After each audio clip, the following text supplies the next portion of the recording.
Well. Look at this. It's the House of L podcast, Mhm. and I brought a guest along with me.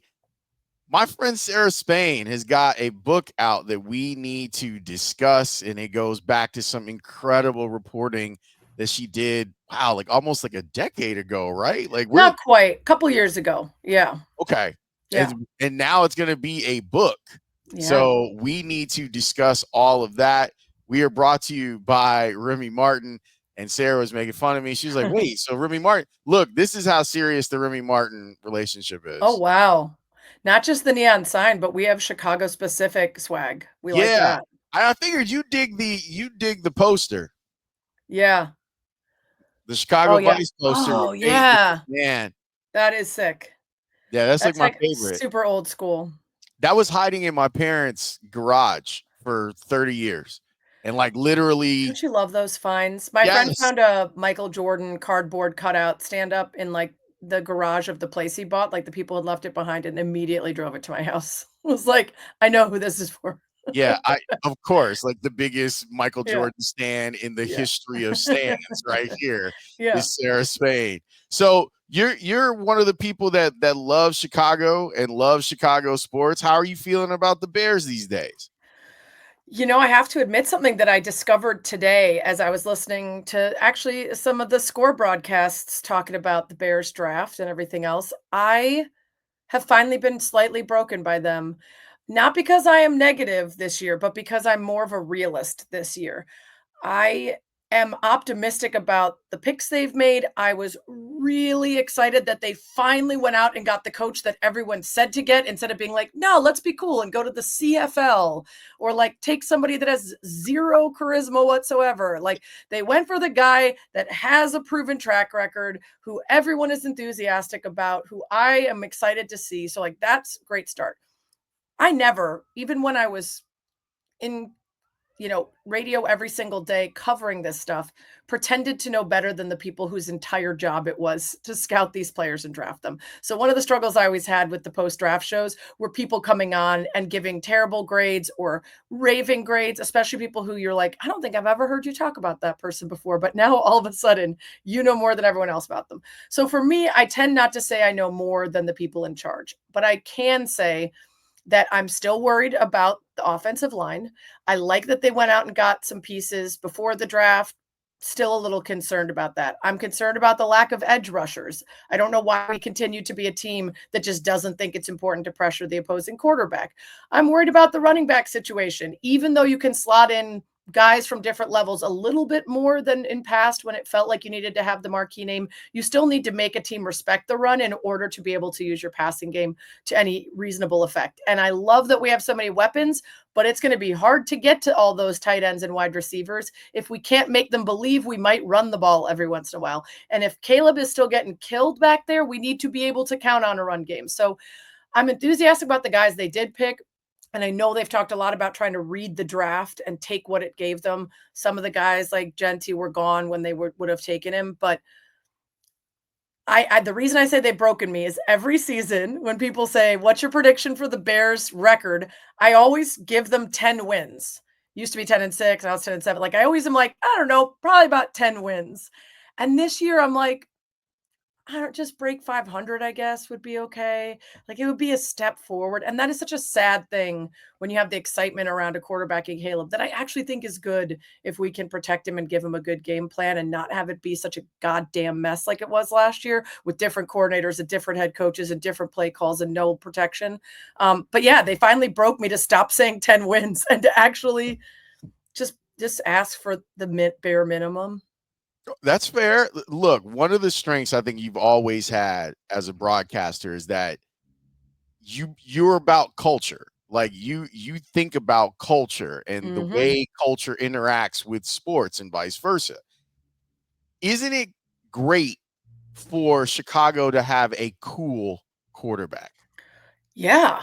Yeah. I mean, for sure. And I think it depends on who you ask, because if you want to hate him, you can decide that he shouldn't cry and he shouldn't paint his nails and he shouldn't be, so outgoing that we like mystery or he's talked too much. I thought it was really undercovered last year how well he handled every single obstacle or opportunity in front of him when it comes to the media. There are a lot of other quarterbacks that would have fallen into some traps when it comes to things not going the right way, when it comes to defense letting you down at the end of, I don't know, a big Hail Mary play when someone's already celebrating on the field instead of finishing the game, right? There's a lot of opportunities for him to be frustrated or to handle things poorly. And I thought, we're so quick to find those mistakes in previous players or moments, and we did not appreciate enough how well I thought he handled pretty much every aspect of interacting with the media and the city last year. I just think he's a really likable dude and a very cool dude and incredibly talented. It just didn't show up as often as we would have liked, and I would like to see him with less barriers and get a real gauge on who he is as a player without all those, things holding him back, and that might be my optimism again, right? Like I said, I tend to start every season because I think you should just quit being a fan if you're gonna be pessimistic before things even start, because then what's the point? Or if, like, I remember my friend Jeff Dickerson, we miss him so much. I would Yep. always have him on my show at the beginning of the season, and he would always be much more negative than I am. And I would just say, Jeff, I like that you're a realist about the team's record, but like when we're starting the season and we're a couple weeks in and they keep winning, you can't enjoy it now because like this is it. It's not going to last. Like even as an optimist, I could say we're probably not keeping up this pace. So you have to enjoy the beginning knowing that it might not last. And he was like, I don't know. I prefer not to get disappointed. I'm the opposite. I start every season like, this is it. We're going to be good, or at least we're going to hopefully break 500. This is our quarterback. We finally found the guy. It's Justin Fields. It's Caleb Williams. It's whoever we get the next time. We're It's convinced we Jay finally figured it Cutler. out. It's Jay Cutler. One of my favorite stories, because I hate it so much still. My husband and I started dating in July of 2009. Oh, right And there. yeah, my husband's from Wisconsin.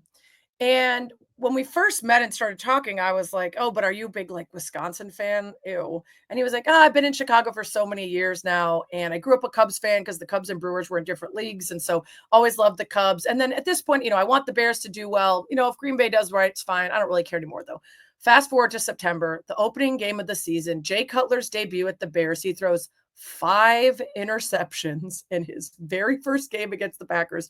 We're sitting on the couch, and my husband is at the time boyfriend laughing and really like thinks this is hilarious. And I'm like, you tricked me. Like you tricked me. You said you don't care about the Packers. Like if you didn't care and you liked the Bears, you wanted them to win, you wouldn't find this funny. He's like, I guess maybe a little part of me still thinks it's fun to see them. And I'm like, it's too late now. I'm too far in. I'm Yeah, stuck with this guy. you guys are too close. You can't have that happening. It's not cool. How much are you willing to donate to keep Kyle Tucker on the north side of Chicago? Oh my God, how fun has this been? See, this is the thing. At this point, I'm just like, I don't want to think about the future. I want to enjoy how many runs they're putting up every game. I want to enjoy how athletic they are. I want to enjoy their defense. Like what was fascinating to watch against the Dodgers to me was how many of the runs the Dodgers let in that were a result of them flubbing defensive plays that our guys, and when I say our, of course, I mean the Cubs because I play for them, that the Cubs would have made, right? Like, and that was really cool to be reminded of. It's not just how much they're hitting and scoring. It is that defense that we're taking for granted at almost every position. A couple guys could probably figure it out a little bit more, but it's been so fun to watch. Yeah, I want Tucker. It's been so fun watching Kelly. Obviously, PCA is just a highlight reel. Like, yeah. I mean, personally, I'm not making that TV money as much anymore, so I'm gonna have to hold off on my investment. I'm gonna count on people like you that have 11 jobs to take care of it and those Remy Martin sponsorships. We appreciate that. I do have 11 jobs. I texted your husband a Yeah, couple weeks ago. I'm coming out of the parking garage, and you may have done this too when you were working like every day. Like when I leave, I'm listening to music instead yeah. of like listening to another sports talk show or whatever. I usually decompress on the ride home by listening to music. So I flip over to V103, and I was like, oh shit. I was like, there's Sarah. Like, Sarah's on V103 giving the sports report right now. Yeah. And I was like, this is the dopest thing ever. And so you texted my husband instead of me. I That's texted the him. fucking patriarchy, man. No, you're right. No, What is you're he, my assistant? Is he supposed to pass that message along? Am I too big time because I'm on V103? You can't text me. yes, you have taken over for Herb Kent, and you're now too big time for me to be able to text you directly. But I just laughed because he and I have been playing like phone tag, Yeah, yeah. and I was like, Dude, I just heard Sarah on V103, and it's like the best thing ever. That I that hope it was like a deep cut too. So the cool thing about those, I do 3 updates every single day. They run on all 500 iHeart radio stations across the country. And it's like full circle to my very first job in radio, which was working at ESPN 1000 doing updates, but obviously for men's sports, which is what everyone hears when they hear updates. Maybe Serena Williams might have snuck in every once in a while, but for the most part, men's sports all day, every day. And when you hear traffic, weather, and sports, it's always men's sports. And so iHeart put this effort in to having 3 women's sports updates every single day on every single station across all 500 stations. But the best part is when it's a little bit of a deeper cut. So you're listening to V103, and I'm like, the PWHL playoffs are coming up for all you women's professional hockey league fans, and things like that. That I love that someone listening might be like, "There's a women's professional hockey league, dope! Like I want to check that out now." And that's what we've had for men's sports for literally the entirety of our existence on earth as humans. Like I guarantee some cavemen were throwing around some like rocks like a bowling and somebody was reporting on it while the women were left to hunt and gather or whatever. So I like that we're finally letting people know that there's like good stuff going on that they might want to check out. this space that you've carved out is pretty incredible. Like, Thanks. how long did it take you to kind of figure out, okay, this is what my focus is going to be right now? Yeah. So I know those are the updates I do. And then I have a daily women's sports podcast called Good Game with Sarah Spain through iHeart. That is the only daily women's sports show of any kind. It's also the only daily women's sports like update of any kind because a lot of the newsletters and websites update usually 2 to 3 times a week. So we try to start every show with like, here's what you need to know today. Here's the news of the day so that we actually give people the same thing they can get about men's sports in a million places that just doesn't exist anywhere for women's. And when I was at ESPN and I still work for ESPNW, which caters to women's sports fans and women's leagues. When I was there doing 8 bajillion jobs for 14 years, I always had my foot in the door with ESPNW and always pushed for more women's content on my national radio shows, on my podcast, on Around the Horn. I'm trying to find ways to say, like, this is a really great story or a really compelling league or a really compelling athlete. Like, let's try to bring them into the fold. But it's hard to do it full time um, unless there's a complete buy-in. And ESPN does a better job than anybody in terms of rights packages and hours spent and coverage, but there's still not a lot of shoulder programming or opinion-based content around it. It's like a game, and then right now we're finally getting some of the pre and post shows. But to infiltrate the first takes, the sports centers, the around the horns, it's still pretty tough. And so when I transitioned to part-time there, and then I started writing the book and figuring out what else I wanted to do, part of the reason I wanted to get out of daily radio for ESPN was because it felt very ephemeral in a way that wasn't meaningful to me. Like I love listening to it and I had a lot of fun the first however many years, but talking about the NBA MVP 5 months in advance instead of talking about a women's league that's at its peak got frustrating for me. And I felt like I wanted to talk more about stuff that felt more satisfying and part of a larger story. And to be honest, some people might not want to hear this, but women's sports is like sort of a bit of a revolution. It's a bit of a resistance right now.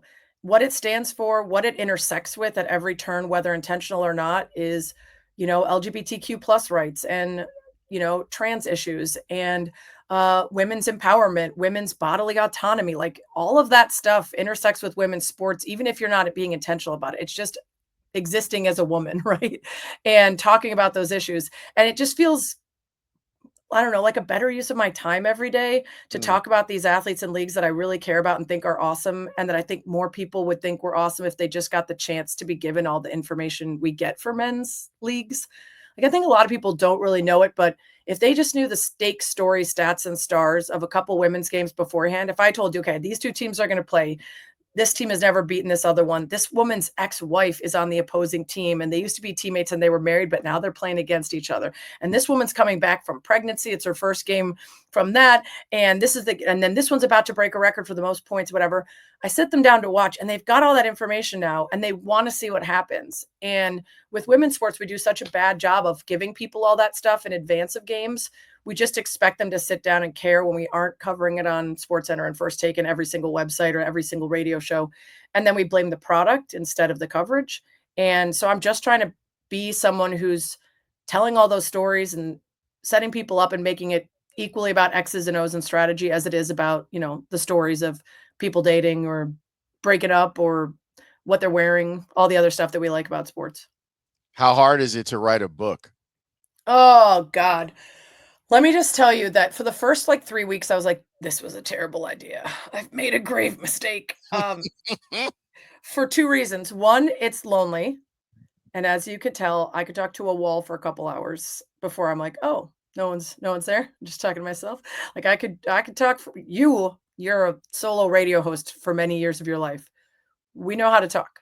So Correct. sitting alone all day, working by yourself, big change after 14 years of almost every job being with people. And also, as much as radio can be ephemeral, it's also instant. You do the prep, you host the show, people are listening as you're talking, you get the feedback as you're doing it. The show ends, people tell you what they think, and then it happens the next day. The book is like, let me spend over 2 years working on something before anyone sees it or tells me that they like it or that they hate it or oops, you were going down a wrong path the whole 2 years, but here it is, it's out now, so too late. Like it's just a very different process. But I will say that after a couple of weeks I got into a groove and it's a memoir of this guy, Dylan McCullough. He just actually left for the Raiders. He's the running backs coach for the Raiders now, previously at Notre Dame, previously won a Super Bowl with the Kansas City Chiefs and a couple other stops before that. But he has this incredible story of being adopted. His adoptive father leaves when he's 2, so he's doubly rejected by dad figures, ends up getting into football, gets recruited to go to Miami of Ohio by this guy, Sherman Smith, who had played in the NFL, ends up hitting it off with him, even though he's only his coach for a semester. And he kind of becomes his mentor as he gets into coaching. He goes to USC. He keeps making his way up the ranks, has 4 sons of his own, and in his 40s is able to get his birth certificate and wants to know more about his sons and his medical history. And he's always kind of wondered about his birth parents. Finds his mom on Facebook within a day. She never had any other kids, never got married, never told anyone about the baby. She was sent away in private like they did in the 70s to have the baby and come back to school. No one's the wiser. Didn't even tell the dad because she didn't want him to be burdened by it. He had already left for college and she kind of felt like it was her mistake.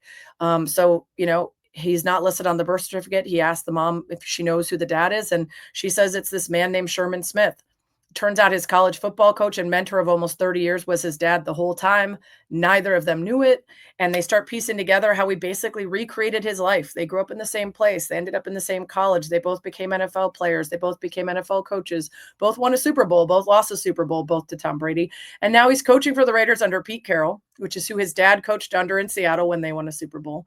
It's just this incredible story, but it's also all this nature versus nurture and epigenetics and what do we learn and what do we born with and generational trauma, emotional DNA. What do we pass on to our family through language instead of DNA that also turns us into who we are? It's just an incredible, interesting, fascinating story. And writing it about somebody else, essentially with him, but I wrote it. I have to listen to all of his interviews and the interviews of his family and friends and essentially solve a puzzle or like a detective kind of how do I take all these disparate interviews and pieces and make it a story? How do I use this story he told me to get this theme in? How do I use this story to advance the narrative and get to the next thing? And so once I got in that groove, it was awesome. And also it was cool because, unlike doing a live show every day for 14 years, if someone called me to go to the Cubs game last minute, I could be like, "Oh, I guess I'll write tomorrow." Uh-huh. So that part I enjoyed for one good year of knowing what the other half lives like. And then I screwed myself by getting right back into daily shows. How about it? So, Runs in the Family was the name of the original piece. Is that the name of Yep. the book too? Yeah, it's runs in the family and it's got a very long, an incredible true story of football, fatherhood, and belonging. It's gonna be Um, available first week of June. June. Yeah, but you could pre-order it now and the audiobook, you could pre-order as well. And pre-orders are like the most important. So if you order it now, that's even better. You can get it anywhere you get your books. And yeah, runs in the family. I'm really excited for it. It's such a good story that it's You really should just a be. matter of like me not screwing it up. Like just No, when you hear that little like blurb about it, you're like, of course I need to read this. Like that's incredible that they found each other and everything else. I kept thinking about it, like, going back over the original piece.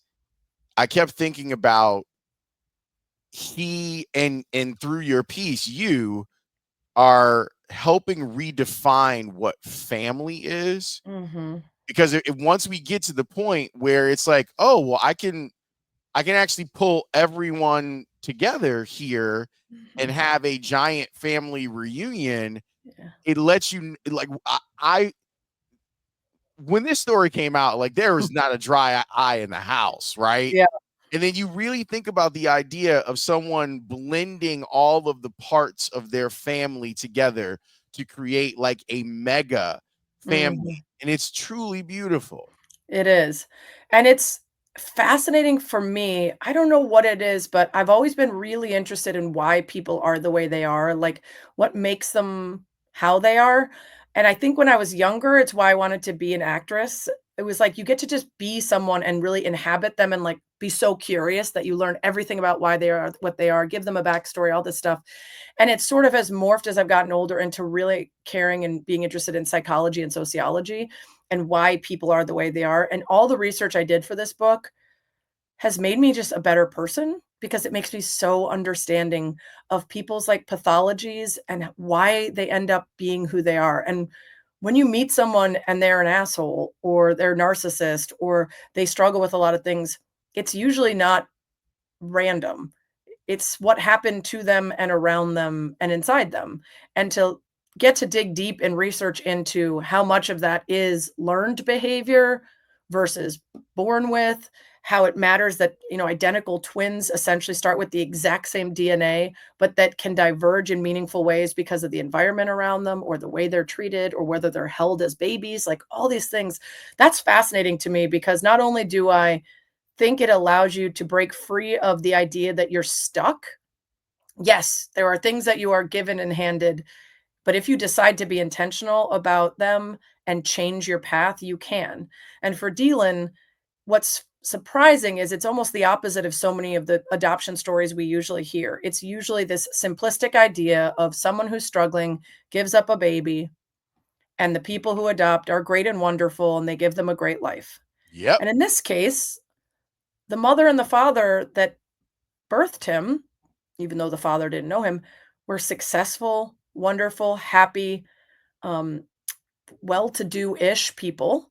And the adoptive mom, the dad left when he was just 2 in Youngstown post-steel mill collapse when there's no jobs. She's trying to be a single mom. She dates some unsavory guys. There's abuse, there's drugs. And so his life is a real struggle. So what he inherited from his DNA is at odds at times with what he's being raised in. And then she's also teaching me these incredible lessons about adversity and education and the power of, digging himself through this tough stuff to find success on the other side and where those end and begin and to whom he attributes each and where they came. It's just a fascinating study of being intentional about what you want to hang on to and keep and what you want to help heal, even going backwards. And this book, I think, for him is really healing for his family too, because so many of his adoptive family was taught not to talk about things. We don't talk about that kind of thing. God's got us, everything's in God's plan, which maybe in previous generations felt like a good solution. But for right now, for a lot of people, is not the answer that helps them solve generational trauma and move on from it. And so he's able to use the fact that he's got all these different influences to help decide, do I want to pass this on to my kids? How do I want to take what I've learned and teach it differently? Which is just really cool to me. Runs in the Family. It comes out June 3rd. Is that Yeah, right? got it. June Yeah. 3rd. Pre-order it now and support Sarah in what it Yeah. is that she is doing. Will you do another book? Is that in the cards? Yeah, so someone asked me, like, early on, I was like, "I don't know, let me see how this one goes." I would like to get through the full process. Like, right now, I'm in this shameless self-promotion phase. Which is fine. I Yeah, I told my friend I'm channeling those 25-year-olds who post, like, the same outfit in the same place with 11 different poses, and I'm like, Why "What am I not? doing here?"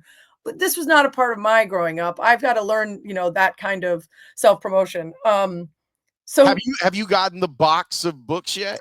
I've gotten no, no, that's coming very soon, the final draft. I've gotten the Ooh, paperback test, like, it's called a galley copy that's almost final, but not quite. So I'm excited to get the, like, hardcover real version, and I'm making a big list of people to send it to. You'll be on that list, thank and, you. yeah, so I'm in the promotion phase. I gotta get through the, like, does it sell? Do people like it?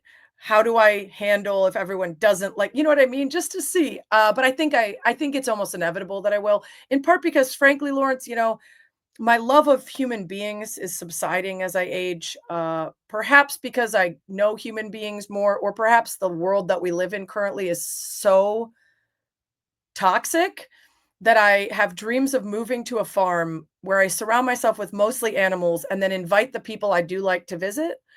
Just not like a job where I don't have to be on the internet every day and know what's going on seems very compelling. Yes, it does. Uh, yeah, just like escaping, I don't know, for the next 4 years ish, maybe 8, depending on the rules of our constitution being bent. So, the idea of writing a book as a job is a bit more compelling than having to be on the internet every day for my current job, so It's important too, and what I will say about it, what I think is, at least with the original story, is that the element of joy is important, mhm. and being able to work through all of that trauma and then end up in a place of, man, this is wonderful. Yeah, It's great to have those stories, and not enough of them are told. So I'm right. glad that you are out here telling this beautiful story that has heartbreak in it and is discouraging. And then it Mhm. finds its way to Yeah, being an encouraging thing. So I'm with you. I hope you continue doing this. And thank you. I hope people take lessons too from like your career and what it's been.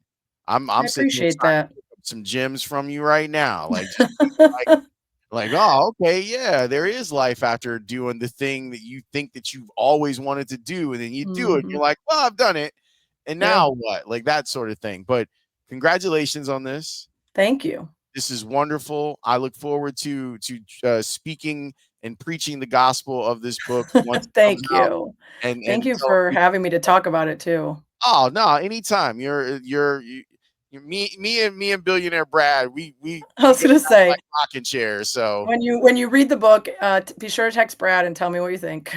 I'm gonna tell him before I Yep. tell you because Yeah, that's text patriarchy. Brad, tell him what you think so he can maybe pass it on to me, or you can tell me weeks later on your podcast that you already texted Brad about the book I wrote.